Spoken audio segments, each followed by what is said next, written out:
Okay, so we should be, let me make sure. For some reason it didn't look like it clicked on the recording. Oh, it should be recording. Okay. Okay, let me make sure. Pam, is it recording for you? Does it look like? Yes, it is. Okay, awesome. It's not showing on my screen. All right, welcome everybody. Thank you for coming. My name is Alicia Gallegos Butters, and today I am going to be going through the Back to Basics Google Classroom with you. And my coworker Pamela Rabin, Dr. Rabin, is here, and she will be working the chat. She's also welcome to pop in and let me know at any moment if there's something that I miss or that somebody needs something special for me to show. Okay, so I want to introduce you to the Ed Tech team. My name's Alicia. Jessica is also part of our team, Carrie, Pamela, and Chris. And on this slide, the most important part of this slide is our SDCOE website. So I'm going to show you this website really quickly. On this website, what you're going to have access to is you're going to have access to all of our professional developments that we do every year. The thing that is most important is that everything we do, we record and we put the course materials there. So you'll be able to see we have our videos and our slides, videos, slides. So if ever you miss something or you want to see something, it is there. We are also doing learning credits this year through USD, the University of San Diego. And for information on that, you can click on here for click here for info on graduate learning credits. And it will have everything that you need to move forward on that. Any questions so far about this site or the graduate learning questions or the graduate learning units? We're good? You can always send me an email as well. Okay, so with that said, we're going to go back to our back to basics. So I'm going to go ahead and put this in the link in the chat for you. This is our slide deck for you, and please feel free to go ahead and utilize it. Pam also will put on the sign-in sheet if you plan to do the graduate learning credits as well. Okay, all right, so we're going to start today. So again, my name is Alicia Gallegos Butters, and I'm going to be doing Google Classroom with you. So before we start, can everybody see this new screen that says Classroom, and it has 7th grade English, period 1, and it has EdTech demo class? Give me a thumb up if you can see that. Awesome. Okay, good. We're in the right place. That's good to know. Okay, so for some of you, your school may not have Google Classroom turned on. So that's important to know. Typically, if you are a Google school, that would be something that they would have turned on. Sometimes school districts have decided that they're going to use a different LMS for you. And so that is something to know. Google Classroom, though, is a really great integrated class for you to use or LMS for you to use. And so we're going to go over some of those basics today. Everything that going over today is on the job aid that is on that slide deck. So that is also important to know. So you'll have access to that job aid as well. And it goes over, in some cases, a little more detail than what I will be going over today. Before we start, any questions? I see something went in on the chat. And sure, there's the link to the slide deck. Okay. All right, so we're going to talk about how you're going to get to Google Classroom if you are new to it. So the first thing that you want to do is if you are in your Google Drive, and this is my home Google. So if I'm in this Google Drive, I can get there a few different ways, as always in Google. So the first way I could go is I can go here to where it says new, the plus sign, and go to new. And then I'm going to go down to, oh, it's not there. They moved it. Okay, forget that one. I'm going to click over here on my Rubik's Cube or my waffle. So it's here in the top right-hand corner. And I'm going to find my icon, which is the classroom. And the classroom looks like a chalkboard with the person. That's what I think it looks like. Anyway, that's what I think it looks like. So I'm going to click on that, and that is going to open my Google Classroom window. And this will have the different classes that I have already. So for some of you, you will have quite a few. For others, you won't have as much. There are a couple things that I do want to kind of talk you through in this space, this workspace. So the first thing that I want you to see is that if you click over here on the home button, you're going to open up some different settings or some different menu options. For those of you, there's going to be a couple that you'll have that if your district has turned it in. The first is going to be Gemini. And Gemini is something very new. It's their AI. So it's Google's AI. Think of it as Google's ChatGPT or their Magic School. So we'll talk about it in a little more detail in a moment, but I wanted to show that to you because some of you may have it and some of you may not. It's really up to your school if they've turned that on. But the first thing that I want to show you is down here on settings.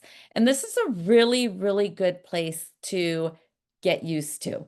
So when I click on settings, this is the setting for all of my Google Classrooms, not just one individual Google Classroom, but for all of them. So right here, the first thing it's going to ask is about Guardian Access. Guardian Access is it will allow if a guardian or a parent or a guardian has put in their email address and they have accepted maybe an invitation that you've sent them, that it will send them a summary of what the assignments are for their student and any assignments that are missing or any announcements that they need to have. So it's a summary. So this is Enable Garden Summaries for your future classes. So that means you're going to want that for every single class. You're turning that on for every single class. You do have the ability to turn it off for some of your classes if you need to, which I'll show you how to do that. But it also gives you options for other items. So it has all your notifications.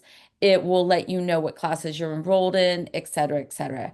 So this is an important place to look. Some of the things you want to notice if there's private comments, classes you teach, are you going to allow late submissions, resubmissions, et cetera. Again, this is a universal and you can change it for the individual class if you want. Okay, so that is the settings. Now we're going to come to our home. And to create a new class is very, very easy. And I'm going to show you how to do that. So to create a new class, you're just going to come up to this plus sign in the top right-hand corner.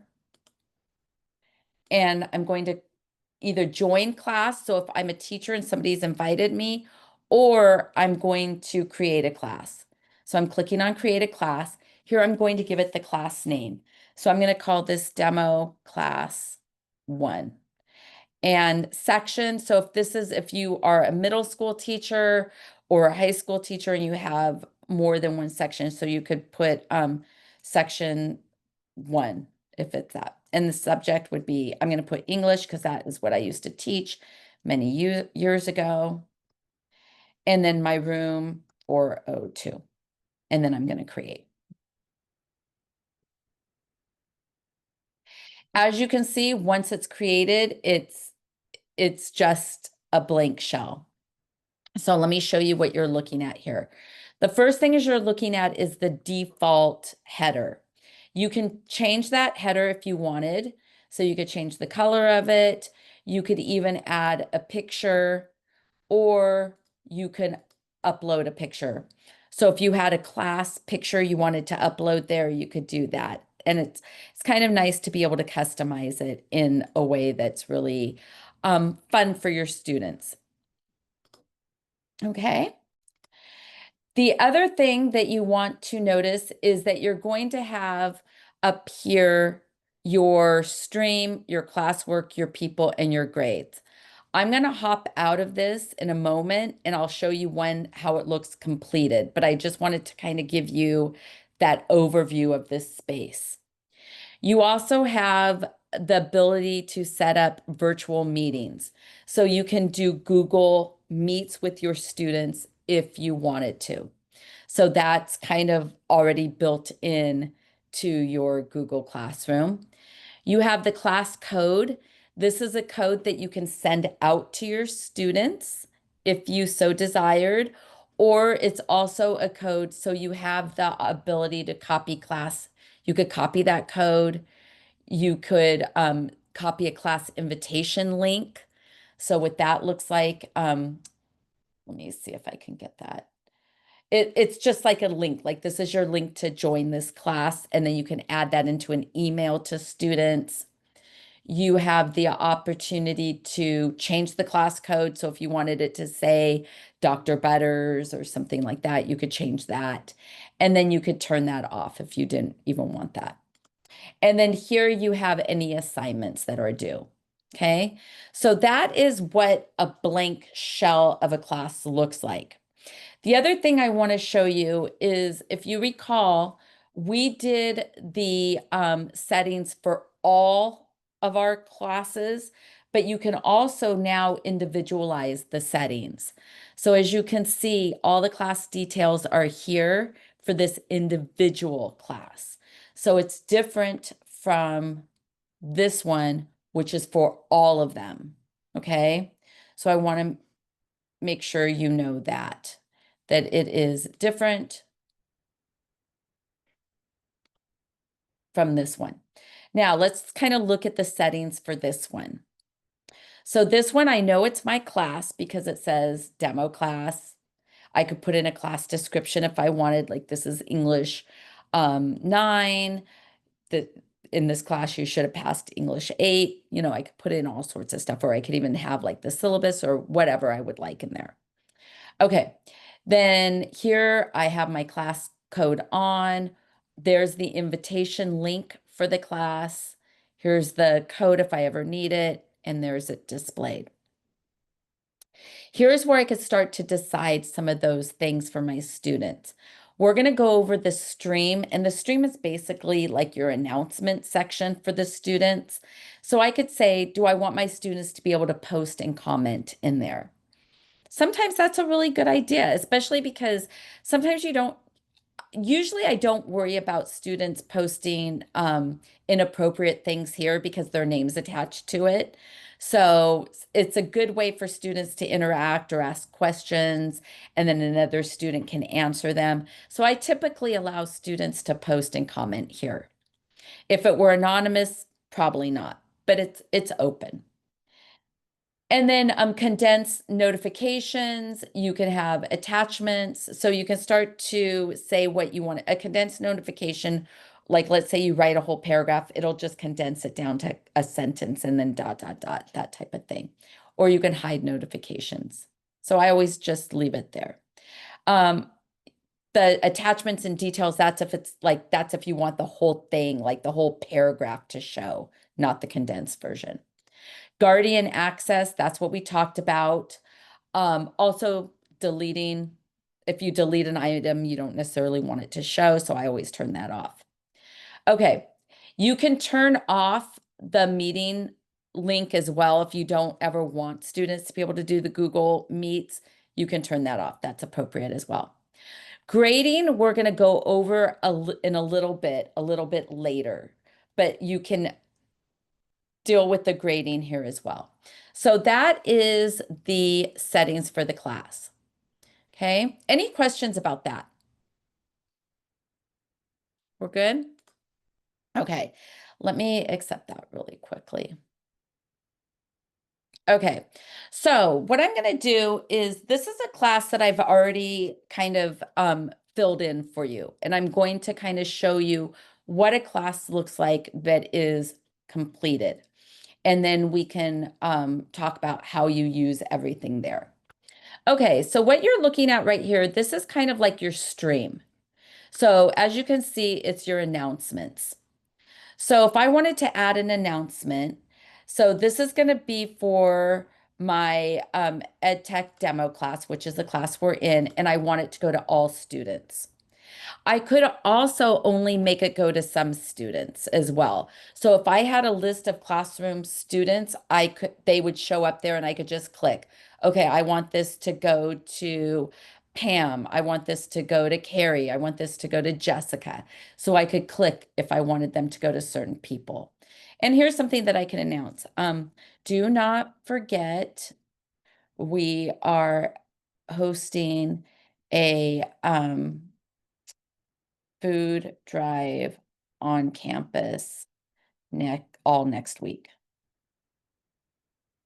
Very simple. I can do my bolding. I can, do my fonts, change it all if I wanted. The nice thing is I can also go to my Google Drive and I can pull a file. So if I wanted to pull a file on, let's say, what type of food is appropriate to bring to a food drive, I could put that into the announcement as well. So I have that ability to start to customize. A nice thing is I could also add a YouTube video. So let's say our principal had a YouTube video explaining why a food drive is a good thing to do before the holidays and the type of food that you would want them to bring. You could click on this and then I could search for it, food drive directions. And this took me out to the main YouTube. So, I mean, I could go straight to my own YouTube if I wanted. Okay, so those are some of the things that you can do here. You could also add a link or you can upload a file. So if you had a file that wasn't on your Google Drive, you could put it in there. If you had a link to a website, you could put that in there. And then I can either schedule the post. So suppose I didn't want this post to go out till midnight tonight, I could go ahead and schedule that, or I could post it right away, or I could also save it as a draft. Okay, so I'm going to post it right away. And there it is right there. So it's now in my stream. This is called my stream, and I get to it from the top. So you can see this stream. Now, I can also, these 3 dots, always in Google, 3 dots means something. So if you see 3 dots, I'm going to click on those because it's going to give me more information or more options. So if I wanted to click on this, I could edit this. If I made a mistake, I could delete it, or I could also copy it and put it someplace else if I wanted to. Okay.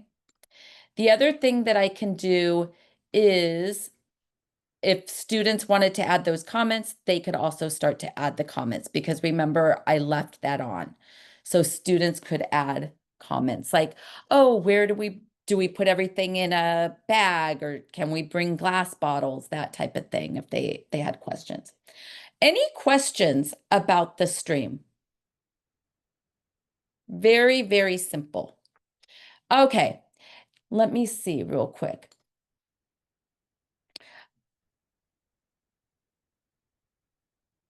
All right, let me go into now, go back to that. Okay, now the next thing that you're going to be able to click on is the classwork. And this is really kind of the meat and potatoes of why people really love Google Classroom. And when I said it integrates really well, if you're a Google school, this is why. Okay, so you can create different types of grading opportunities or classwork here. And in order to do so, I just click on Create. Here are some of the options that I have when I click on Create. So here you can make it an assignment, a quiz, a question, a material, or you can repost something that you've done before. So let's just kind of go through the different ones.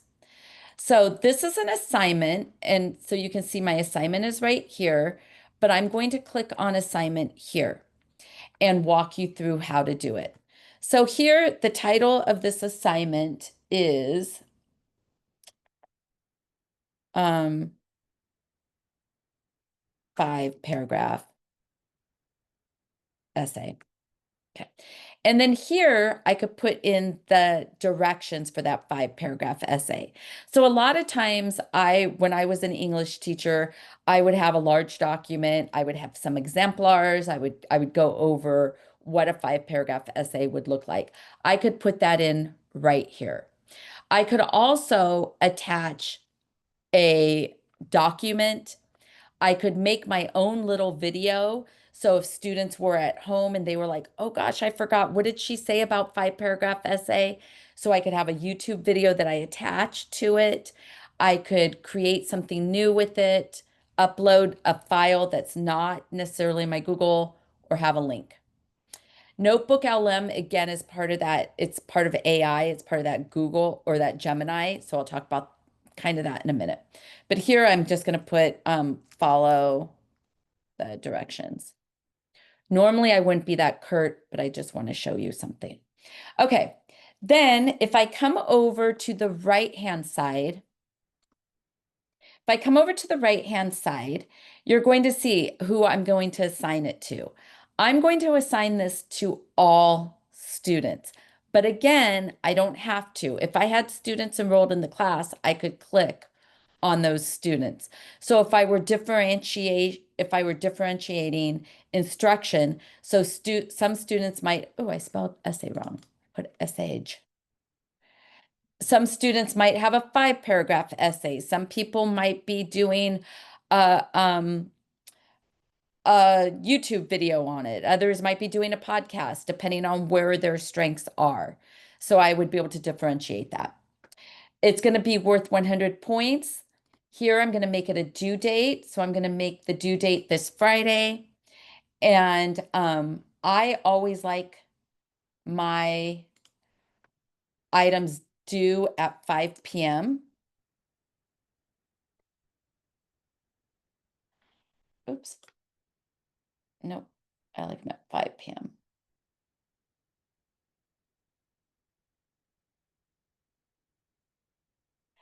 And I have that there. Now, the other thing that I can do right here is I can do a rubric. So there's a lot of different types of rubrics that you can use, but one of the rubrics, I can create my rubric. And here it will allow me to create a rubric that I could use for this assignment.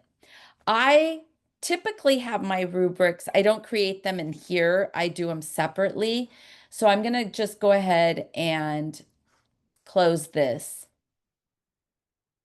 Discard those. And then you can also do a check for plagiarism. I want to show you though, if I click for that, you only get a limited number.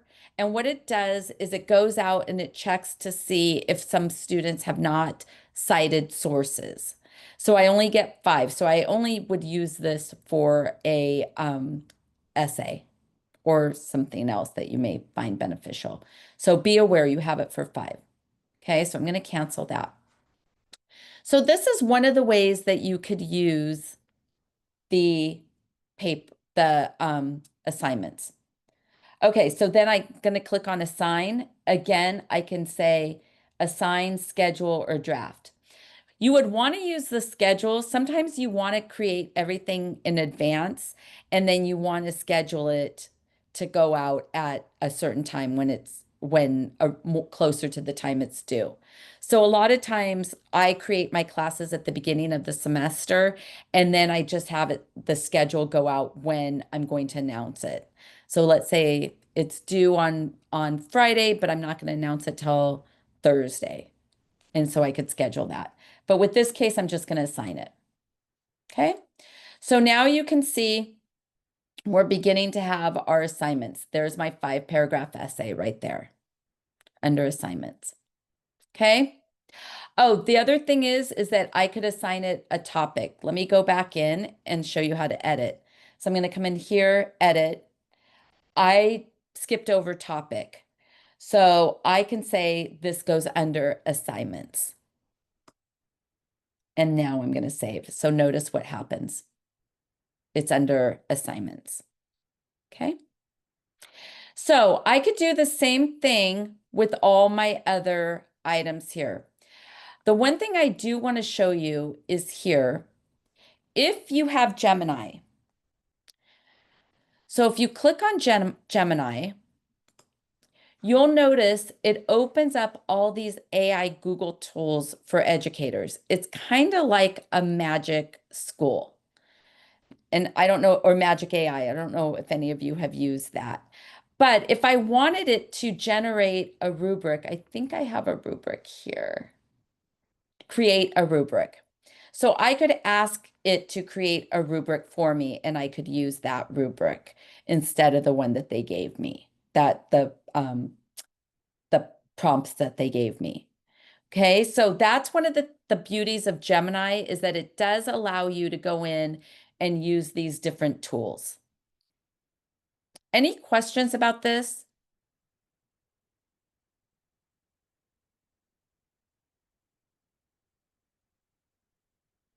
We're good? Okay.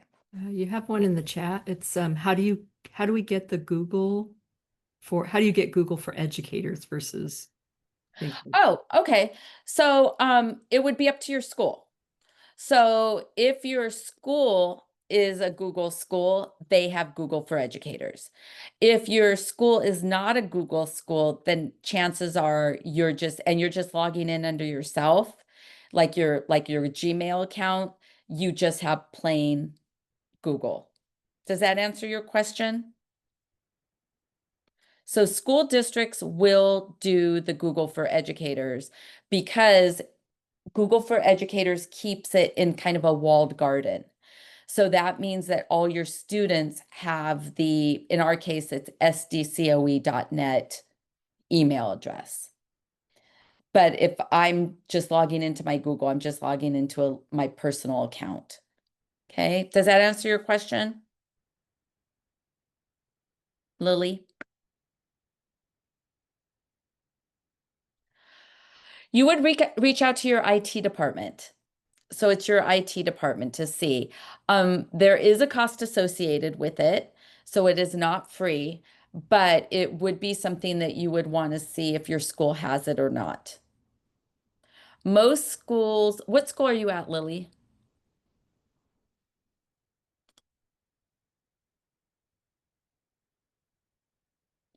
So a charter.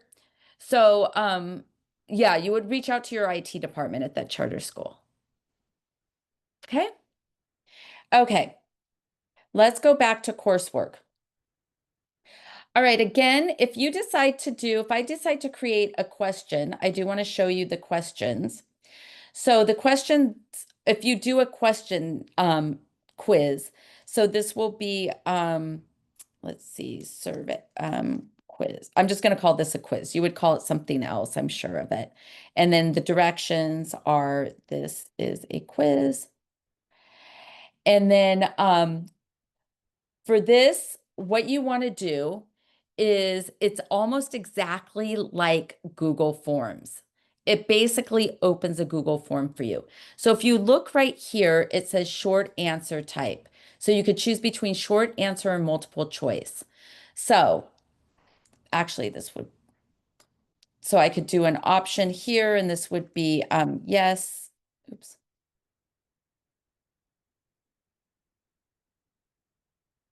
No.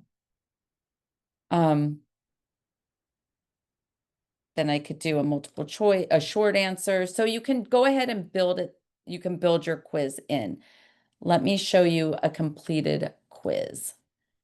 So here we have a completed one. It has what topics are you most interested in learning? And then it's a short answer. And then you could ask the students to comment, give you information on it there. There's the student answers. So this student, they were most interested in assistive technology. So one student turned it in. Okay. All right, so classwork. So you have, and then you have, oh, I'm sorry, that was just a question. Now we have the quiz. So the quiz is one that goes into Google Form. I apologize. The question is just one question that you put out there. The quiz is our Google Form. So again, if I'm going to do a quiz, I'm going to create quiz assignment. And then here I have my blank quiz, and then it takes me into my Google Form. And then I can create it there. So let me show you what one looks like.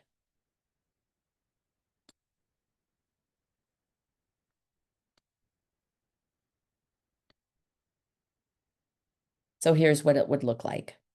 And then you would have all the same features. And if you needed to know how to use Google Forms, we did that last week or 2 weeks ago. So we have that video that is on that document I showed you at the beginning of the class session.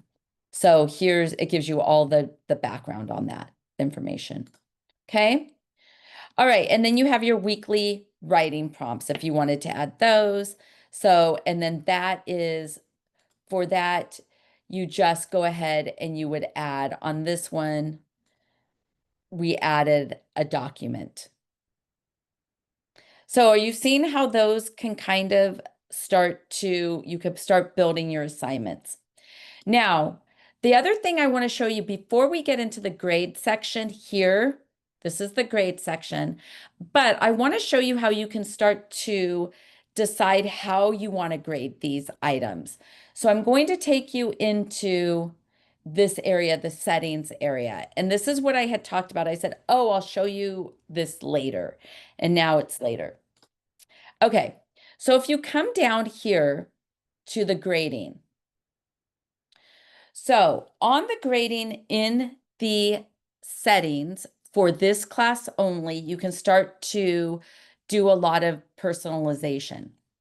So here, let's say I wanted to, if somebody didn't turn something in, the default grade would be a 0.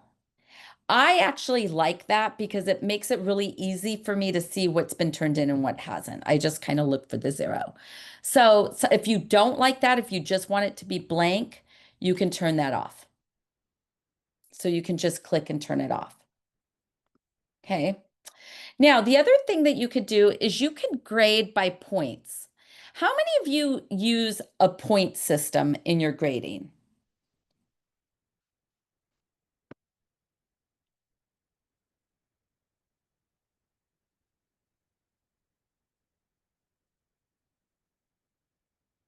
They'll need to submit it, Kim. They will need to submit that. Okay, so Kim asked if they do the Google form, do they still need to submit? And yes, they do.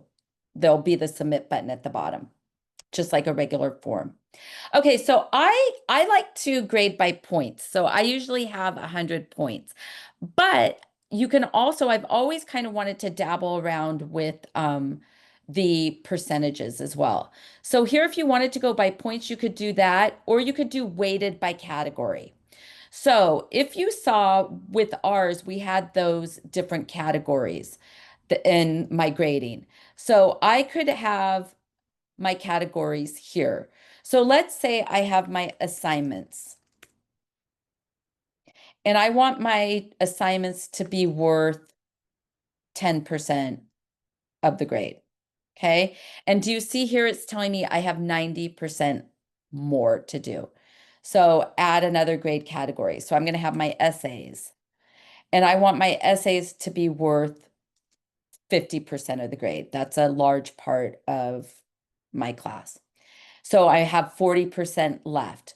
So I'm going to add another grade category, and I want that to be worth class participation.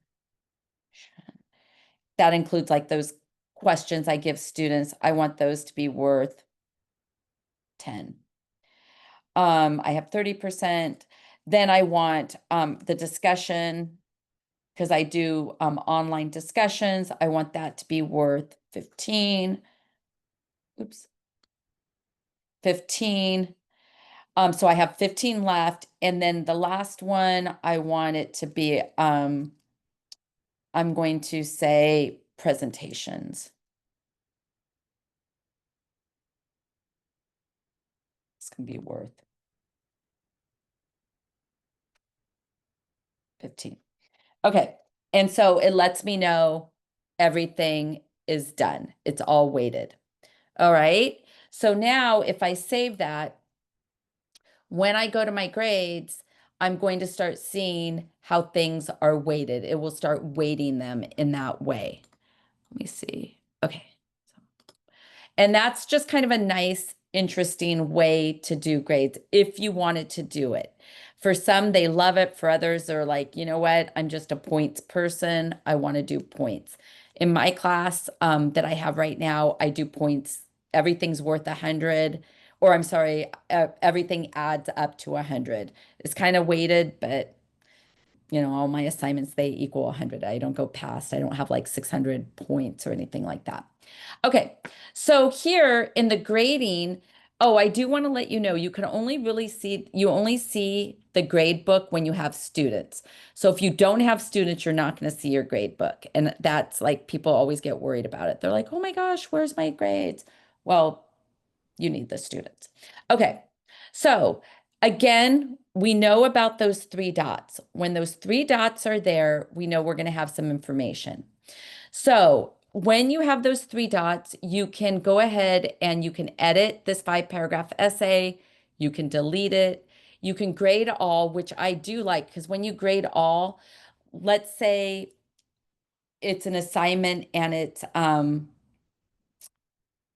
of like an all or nothing. Everybody either got 25 points or they didn't. You can just put 25 points on there and it will just give everybody that point. So it's kind of a nice thing. I have an assignment in my class, it's the discussion. And as long as people have they put in their discussion and they answered 2 people, they get full credit for it. And so everybody does it. It's like a no-brainer for my students. They're like, oh, I'm just going to do it. So in this case, this comes in really handy because I just look to make sure everybody's done it. They've done it. I put in 25 points and it just goes. So that's a nice thing to do. You can even, if you know that they're going to do it, you can even have it automatically returned. So let's say they just need to turn in a rough draft. They're going to get 10 points for that rough draft. So as soon as it goes in, they automatically get those 10 points for the rough draft. Any questions about that? It's kind of a cool little feature. All right, the other thing that you can do here is, if you notice, you can even add the scores in, like if you wanted to return it to them, let's say they didn't get the assignment and you want to return it, you can without grading. You can view the submission. See what, oh, Carrie put assistive technology, awesome. So I can give her her points right here, which would be 100 points. Oops, 100 points. So I can go ahead and grade that way and then just go down that list. Here it's showing, it's been graded. I'm accepting submissions. If I'm not going to accept submissions anymore, it's past the due date, I can close it off.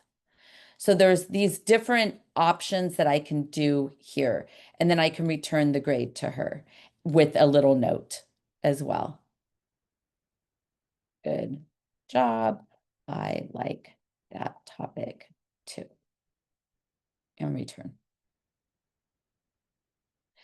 I also have the option of emailing selected students if I wanted to. I can click that this has been graded for all students. All right, how is everybody on that?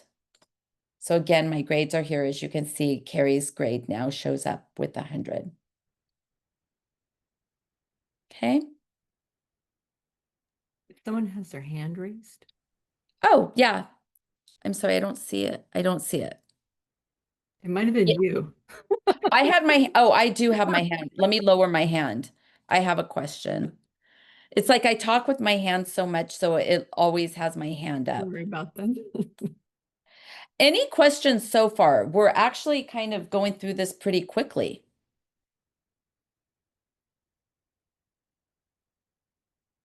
Okay. Now, another thing I want to show you when you're in here, something that we often get asked about. Oh, couple things. I'll show you on here. So if you wanted to go directly to these areas on the bottom, if I click on that little lightning bolt, it's going to take me directly to the grades. So let me show you that again.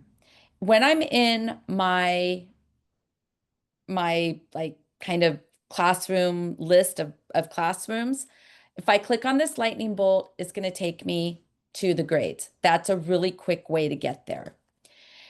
If I click on the folder, it's going to take me to the folder I have for this demo class.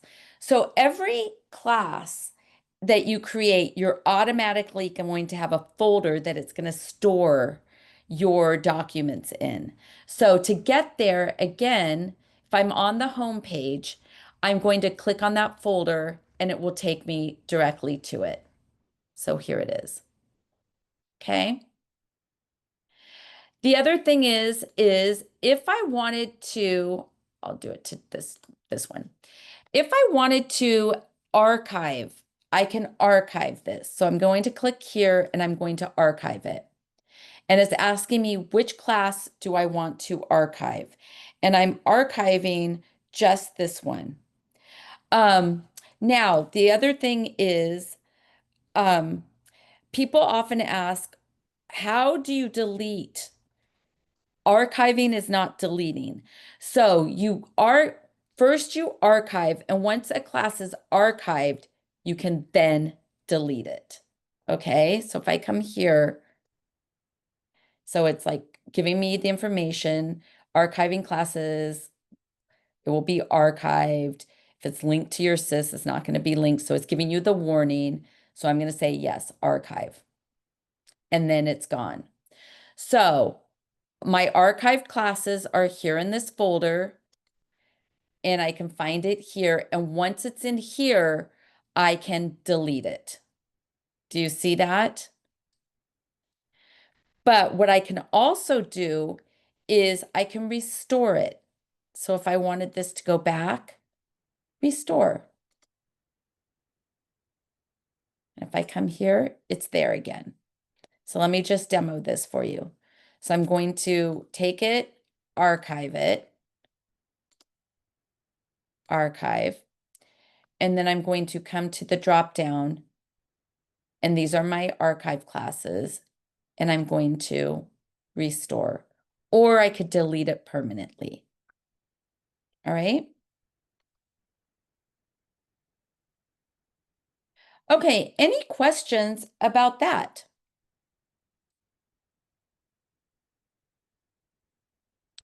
Now, another thing is depending on your school district or your school may, yeah, somebody wants the job aid. Hold on, let me come here and get you that. I got it. Oh, you got it. Thank you. Okay. Depending on your school district may have Google Classroom integrated into your student information system. That's a really nice feature to have, because if that's the case, what happens is at the beginning of a semester, your Google Classrooms are automatically populated for you with your students. If your school does not have that, you do need to send out the class code or have the link. The way we used to do it before our schools got them integrated with SIS, and a lot of schools don't, so don't stress out if yours doesn't. But if it doesn't, what I usually would do is at the beginning of the year, I would just show this and show the class code, and then students would log in at the beginning of the year, and then they would have access to it. All right. All right. Any questions? We have about 15 minutes left. So I'm just going to go over the different things that we did for the last couple minutes. And I'll wait to see if anybody has any questions.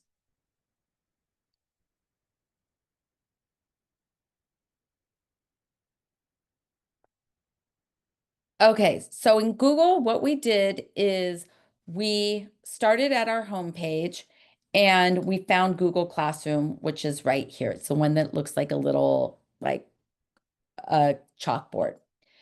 We then also started our own Google Classroom by clicking the plus sign and created our own. From there, we went through the stream, which is our announcements. We also went through our coursework.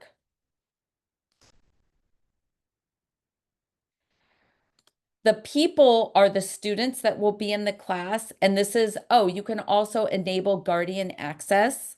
This is good that I'm showing you. So in our enabling Guardian access is where like I said, the Guardian can come in and they'll get the summary. And that's usually, that happens like especially if it's connected to your student information system, it's that same email address that is used for the student information system. Okay, here we have the teachers. I could add a teacher quickly. So if there was somebody, if I wanted to add, they have to be within your group, your organization. So like Pam is in my organization, so I can invite her to be a teacher.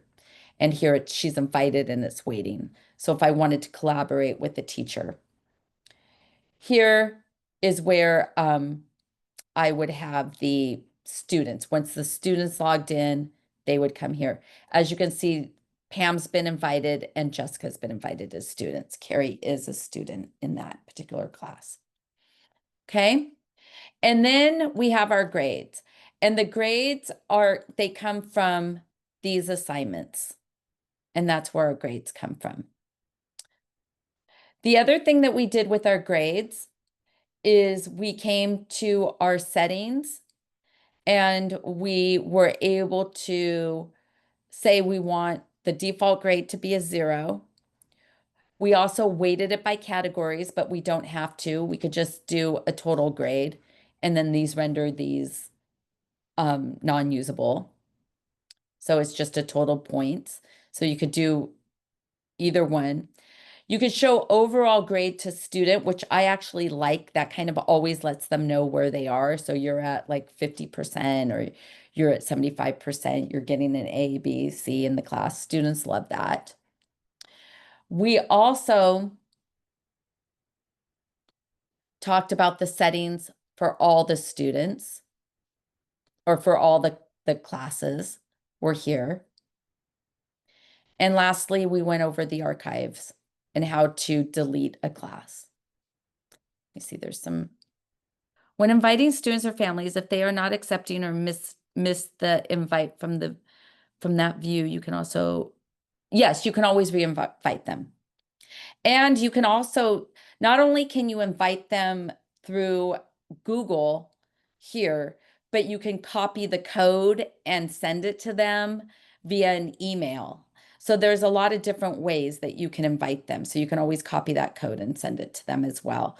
You can have the code, you could just have that code on your whiteboard and students always can see it. If at open house, you can have it on the whiteboard and tell parents to access it. So there's, yes, on the newsletter, there's a lot of ways to get it out to parents. So you can always continuously invite them. All right. Any other questions? Good questions.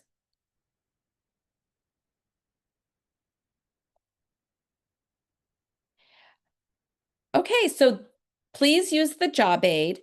And we also will have this up on our document that I shared with you right here within the next week or so.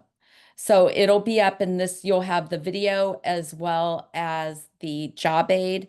So you'll be able to follow along if you need it. Or if you're like, oh, I need the job aid, it's here. All right. I'm going to go ahead and stop sharing. And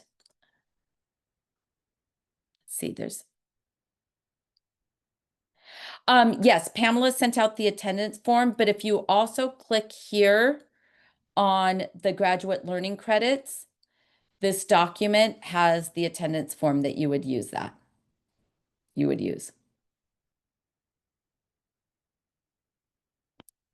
Okay. So all the directions are here. Okay. Any other questions? You're welcome. You're welcome. Okay, I'm going to close this chat or this class right now. Thank you very much.